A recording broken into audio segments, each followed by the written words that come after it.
خۆشەویستان لە مانگی ڕەمەزانە یەکێک لەو بابەتانی کە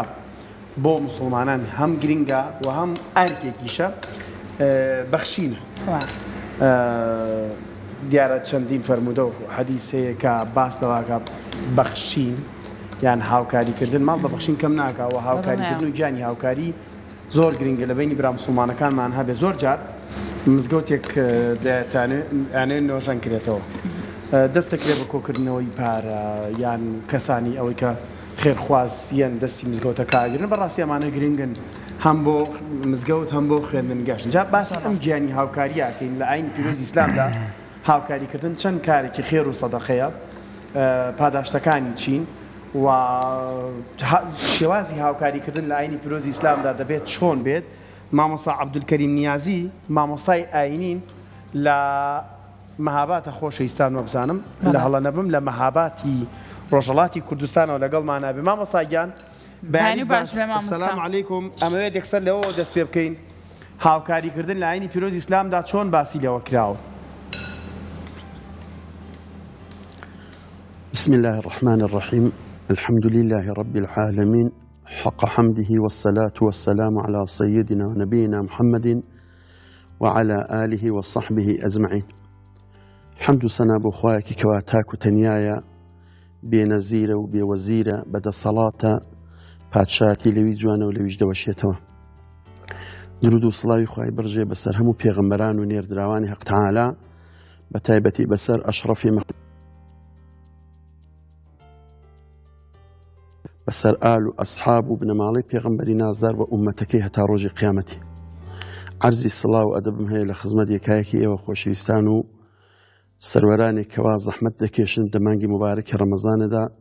خلقي هان ددن بو أوكي يارمتي داري يقدر بن وأو خاصي كخواي تبارك وتعالى لأمتي حضرتي رسول الله بتايبتي هي أو خلقها بروي بريت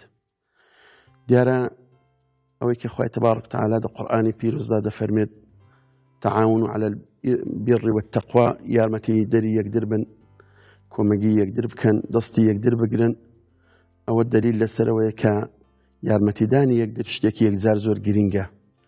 وأو إنسانانا دتوانا بلو باي خوان لخدمة خوي تبارك وتعالى هم شتك جرينج ترويا دا فرمايش كي دي كان دا خوي تبارك وتعالى هر دا قرآني بيروز دا فرميت غاردن بغاردان نبريناتي أرزو آسمان كاني قرتوتوا كريني أو بهشتي لخواي تبارك وتعالى بدوشته يك بصرف كردني مالي دنيايا يك بگوزشتو صرفي نظره اوانا همو دليل لسر اوي كا صرف كردني مالي دنيايا ويارمتي داري يقدر ديارشتك يقزار زور قرينجا ولكن خواي تبارك وتعالى الشيرين دبي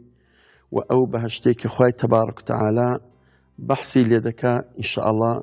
بتزميني دتواني وتصبيني هل أويك پیغمبری خوشویستمان درود و صلای خواه لسر بێت لە یەکێک لە غەزاکان کە غەزایەکی یەکجار زۆر گرنگ بوو احتیاجی بە نیرو هەبوو احتیاجی بە ماڵی دنیای هەبوو پێغەمبەری خۆشەویستمان درود و صلای خواه لەسەر بێت ڕووی کردە یارانی فەرمووی بۆ ئەو غەزایە ئێمە احتیاجیمان بە نیرو هەیە بە ماڵی دنیا هەیە. حەزرەتی عومەری کوڕی خەتاب ڕەزا و ڕەحمەتی خوای لەسەر بێت فرموي هتا أو ركان طاعة عبادة دخير وخيرات وحسنات دا أمن نجيش متى حضرتي أبو بكر الصديق هات أو مالك خوي تبارك تعالى بقسمتي كربو كردي بدو بش يكي بو مالو من دالي خوي بتزهيش بش كيدي كاني هنا خدمة بيغمبري خوش بيستمان دو رضا ورحمتي خوي لسر بها تجوري كخوا پیغمبر درود و صلای خوای لەسەر بێت دوای ئەوە کە بەخێر هاتنی کردن فەرمووی عومەر چت هێناوە. حەزرەتی عومەر ڕەزا و ڕەحمەتی خوای لەسەر بێت فەرمووی ئەو ماڵی کە خوای تەبارەک وتەعالە پێی بەخشیوم کردومە بە دوو بەشێکم هێناوەتە خزمەت پێغەمبەری خۆشەویست و بەشێکیشم بۆ ماڵ و منداڵی خۆم بەجێهێشتووە. پێغەمبەر درود و صلای خوای لەسەر بێت دوعای بەخێری بۆ کرد. ئەو جار پێغەمبەر ڕووی کردە حەزرەتی ئەبوو بەکر فرمي أبو بكر أتوت ستيناوة فرمي يا رسول الله صلى الله تعالى عليه وسلم ئەو ماڵی خوا پێی بەخشیوم هەموو هێناوەتە خزمەت پێغەمبەری. پێغەمبەر درود و سڵای خوای لەسەر بێت لی پرسی ئەدی چت بۆ ماڵ و منداڵەکەت بەجێهێشتووە؟ فەرمووی ڕحم و بەزەی خوای تەبارەک و تەعالا بەجێهێشتووە. حەزرەتی عومەر گریا فەرمووی ئەبوو بەکر قەسەم بەو خوای کە ئەو پێغەمبەرەی جێڕا بە خاتەمی هەموو پێغەمبەران نە لە دنیا نە لە قیامەتێ نادگەمێ. هەبووە لە باری ماڵێەوە زۆر دەستکورت و هەژار بووە، بەڵام چونگی ئەوانە دەستپەروەردەی پێغەمبەری خۆشەویستمان بوونە، زانیویانە خێر و حەسەنات چەندە خێر و حەسەناتی هەیە، چۆتە باغی خورمای نەفەرێکی ئاوداوە بە 6 کیلۆ خورمان. قسمەتێکی بۆ ماڵ و منداڵەکەی بەجێهێشتووە، قسمەتەکەی دیکانی هێناوەتە خزمەت پێغەمبەری خۆشەویستمان. یعنی ئەوانە هەموو دەلیلن لەسەر ئەوەی کە هاوکاریکردنی یەکدر و دەستگرتنی یەکدر خێر و خێراتێکی تایبەتی هەیە و دەتوانێت بەو کارانت بە هەشتی پانوبەرین لە خوای تەبارەک و تەعالا بکڕی. زۆر باشە، دەستە خۆش بە مامۆستا. لە مانگی پیرۆزی ڕەمەزانە باسێکی ئەومان بۆ بکە بۆ نمونە جیاوازی لە نێوان زەکات و سەدەقەیە چییە و کامیان پێویسترە کە بە تایبەتتر لەم مانگەیە ئەنجام بدرێت؟ زەکات ڕوکنێکە لە ڕوکنەکانی ئیسلامێ. ئەگەر شەرت و شەرایەتەکەی خۆی هاتە جێ ئەو ئەندازەی کەوا شەریعەتی ئیسلام تەرخانی کردووە، واجبە لەسەر هەموو ئینسانی موسڵمان ئەو زەکاتەی لە ماڵەکەی خۆی دەربکات، چونگە ئەو زەکاتە متعلق بەوی نییە و ئیرتیباتێکی بەو کابرای نیە، ماڵی تۆ نییە. دەبێ ئەو ماڵە لە ماڵەکەی خۆی جودا کرێتەوە و بگات بەدەستی ئەو کەسانێکەوە ئەو هەشت تاقمەنە کە خوای تەبارەک و تەعالا جودای کردوونەتەوە دەبی زەکاتیان بدرێتێ. بەڵام سەدەقە ئەتۆ دەتوانی ئەو ماڵێکەوە بە ئارەقەی نێوچاوانی خۆت پەیدات کردووە، خۆت لەسەر ماندوو کردووە، ئارەقەت لەسەر ڕشتووە، دەتوانی دەبینی ئەتۆ ئەو ماڵی بە عینوانی خێر و حەسەناتێک بەسەر ئەو خۆشەویستانەدا ئەو تاقمە خۆشەویستانە بڵاوکەیەوە کە قەتحەن ئەوەش خێر و سەوابێکی یەکجار زۆری هەیە کە پێغەمبەر درود و سڵای خوای لەسەر بێت دەفەرمێ هەر ئیمتیازەکەی بۆ دنیای ئەوەیە ئینسان بە ئەسەر سەدەقە دەتوانێت دەفعی بەڵا بکە و بەڵا و مقدراتێک کە لە دنیا لە تەریق ئەو خێر و خێرات و سەدەقە لە خۆی دوورکاتەوە. بەڵێ باش مامۆستا لەم دۆخی کە ئێستا لە ڕۆژهەڵاتی ناوەڕاست و بەتایبەت لە وڵاتی ئێران و لە ڕۆژهەڵاتی کوردستان دەگوزارێت، چەندە گرنگە دەستی هاوکاری بۆ یەکتری درێژ بکەین. ئێستا لەم دۆخانەدا نرخی شتومە گرانە بێت و ڕەنگە کەسانێکە بن داهاتێکی ئەوتۆیان نەبێ، پوڵێکی ئەوتۆیان لە بەردەست نەبێت کە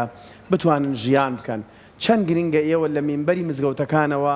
داوا بکەن کە خەڵک هاوکاری یەکتر بکات تا ئەم دۆخە تێپەڕێنی؟ والله قوربان جان قەتحەن مامۆستاکان لەو قسمەتی ڕانەوەستاون، ئەلحەمدوللیلا بە بەربڵاوی ئەو تەبلیغاتیان دەست پێ کردووە، هەر نەک بڵێ ئەو ڕووکانە کە دۆخێکی ئاوە هاتوتە پێشێ، پێشتریش مامۆستاکانی خۆشەویست لەسەر مینبەرەکان دە خوتبەی جومعەکاندا مەوعیزەی ئێوارەکاندا مەوعیزەی دوای نوێژی تەراویحەکاندا بە تایبەتی ئەوانە هەمیشە خەڵکیان هانداوە کە یارمەتیدەری ئەو ڕۆژانە تێپەڕ دەکەن کە ڕەمەزانە و برسیاتی و تونیاتی دەچێژن، خەڵکی ئاگادار دەکەنەوە کە کاکە دەوروبەری ئێوە کەسانێکن کە هەمیشە دەو حاڵ وەزعیەدا بەسەر دەبن و شەڕایەتی وانە هەمیشە ئاوای تۆ مانگێکە بەدەستی خوتبەی اختیاری خۆت ئەوە ئەو ڕۆکانە برسیاتی و تونیاتی قبول دەکەی. خەڵکانێک کەنە لە دەوروبەری ئێوە کە هەمیشە دەو شەڕایەتەدا ژیان تێپەڕ دەکەن و بەسەر دەبن. پس کەوابێ لازمە یەکگرتوو بین، دەستی یارمەتی بۆ لای یەکدر درێژ بکەین لە سا کەڕمی خوایەوە.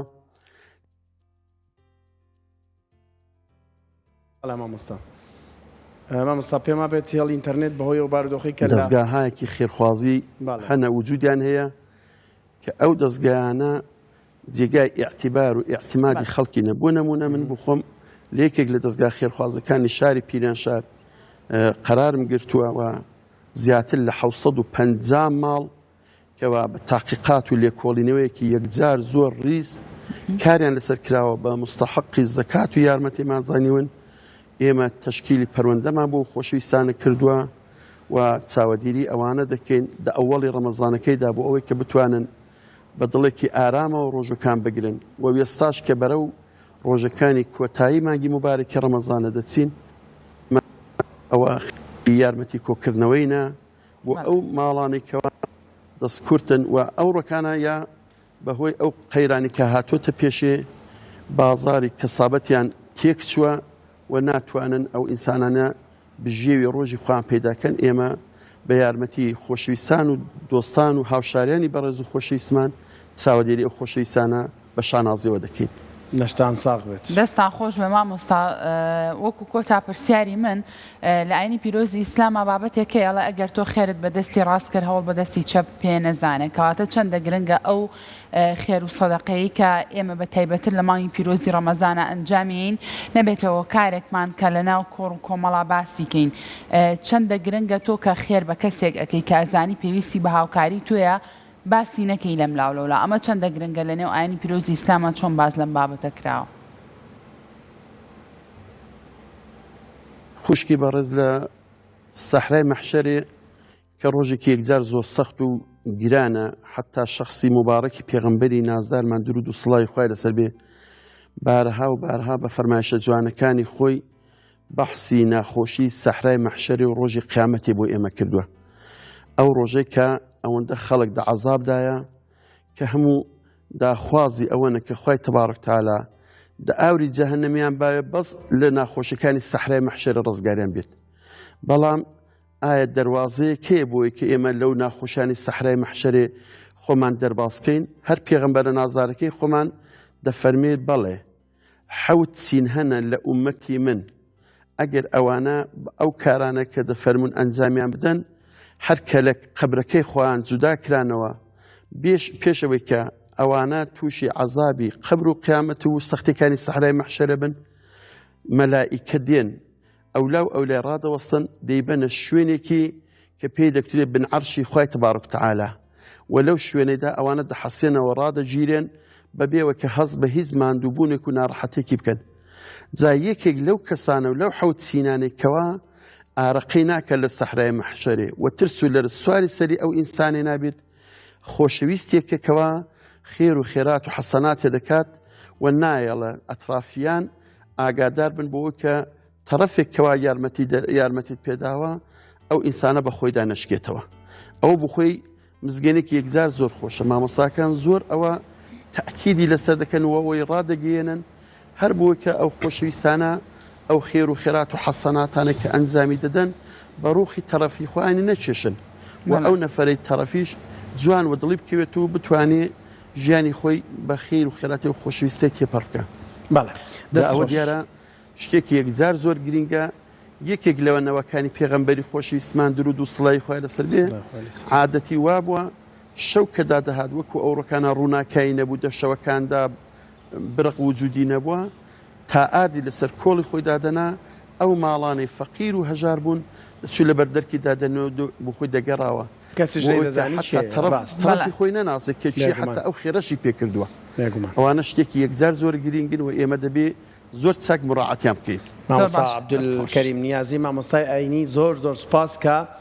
لە شاری مەهاباتی خۆشەویست لە ڕۆژهەڵاتی کوردستان و لەگەڵماندا بووی بە هیوایەوەی لەش ساغ بن هەمیشە پارێزراو بن لەم جەنگ و شەڕ و شۆڕە